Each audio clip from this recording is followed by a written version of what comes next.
Hi అందరికీ ఎలా ఉన్నారు? ఈరోజు మీకు ఒక వంటకం అనేది చూపిస్తున్నాను. మా ఇంట్లో అత్తిరసాలు చేశారు. అరిసెలు అంటారు కదా. సో ఫస్ట్ కావాల్సిన పదార్థం అనేది బెల్లం తర్వాత రైస్ ఫ్లోర్ అనేది తీసుకున్నాము.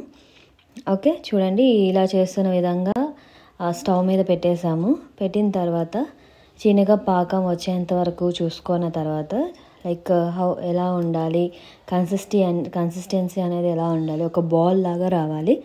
వచ్చిన తర్వాత ఇలా రౌండ్గా అరిసెలు అనేది మేము నవంబర్ మంత్లో నోముల పండుగ అనేది వచ్చేదండి. ఆ టైంలో మేము అందరం కలిసి ఫ్యామిలీ అంతా కలిసి చేసేవాళ్ళు. చిన్నప్పుడు ఫెస్టివల్ లాగా అనిపించేది. అరిసెలు చేస్తున్నారంటే ఫెస్టివల్ వచ్చేసింది అనమాట. అలా అనుకొని వేసేవాళ్ళం. పిల్లలందరం చాలా ఇష్టంగా తినేవాళ్ళం. వాళ్ళు చేస్తుండగా మేము చూసేవాళ్ళం అనమాట, ఎలా చేస్తున్నారు, అందరూ ఎలా మాట్లాడుకుంటూ ఎంజాయ్ చేస్తున్నారు అనేసి చేసుకుంటూ చేసుకోవాలండి. అంటే అది సడన్గా ఎందుకు చేసామంటే మా అమ్మమ్మ గారు వచ్చారు. మా అమ్మమ్మ గారికి అతిరసాలు అంటే చాలా ఇష్టం అనమాట. సరే ఏముంది చేద్దాం అనేసి అందరం కూర్చొని ఒకసారిగా చేసామన్నమాట. ఈ ప్రాసెస్ అనేది చూడండి ఎలా వస్తుందో. ఫుడ్ అంటే ఎవరికి ఇష్టం ఉండదు చెప్పండి? అందరూ మంచిగా తినాలనుకుంటారు. ఎస్పెషల్లీ స్వీట్స్ అనేది అందరికీ ఇష్టం ఉంటుంది. సో స్వీట్స్లో మంచిగా ఇష్టమైన ఓల్డ్ రెసిపీ అనేది అరిసెలు అనమాట. అరిసెల్లో చాలా విధాలుగా డిఫరెంట్గా తింటుంటారు.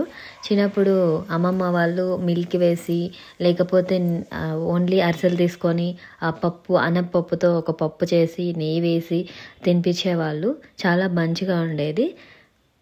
ఇవన్నీ చూస్తుంటే మళ్ళీ చిన్నప్పటి జ్ఞాపకాలు అనేటివి గుర్తొస్తుంటాయి. ఇలా చూస్తున్నారు కదా, ఈ విధంగా పాకం అనేది రావాలి. పాకం అనేది వచ్చిన తర్వాత చిన్నగా పక్కన పెట్టేసి నార్మల్గా బ్యాటర్ అనేది మొత్తం కలిపేసుకొని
ఇలా పాకం అనేది రౌండ్ బాల్ లాగా రావాలి.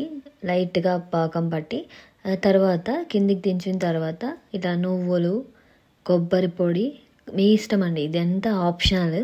నువ్వులు, కొబ్బరి పొడి రైస్ ఫ్లోర్ అంతా దీంట్లో పాకంలో వేసేసి కలిపేసి పక్కన పెట్టుకోవాలి.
మంచిగా తీసి రౌండ్స్ అనేవి చేసుకొని మనం ఈ విధంగా తట్టుకోవాలన్నమాట అరిసెలు అనేటివి.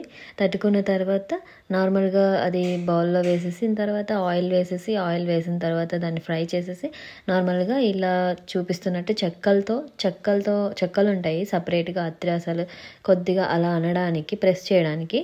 సో అది తీసుకొని దాంట్లో మనం ప్రెస్ చేసినట్టయితే నీట్గా షేప్ అనేది రౌండ్ షేప్ అనేది నీట్గా వచ్చేసి ఎక్స్ట్రా ఆయిల్ అనేది వెళ్ళిపోతుందండి. ఇది దీనికి యూస్ చేసే విధానం అనమాట.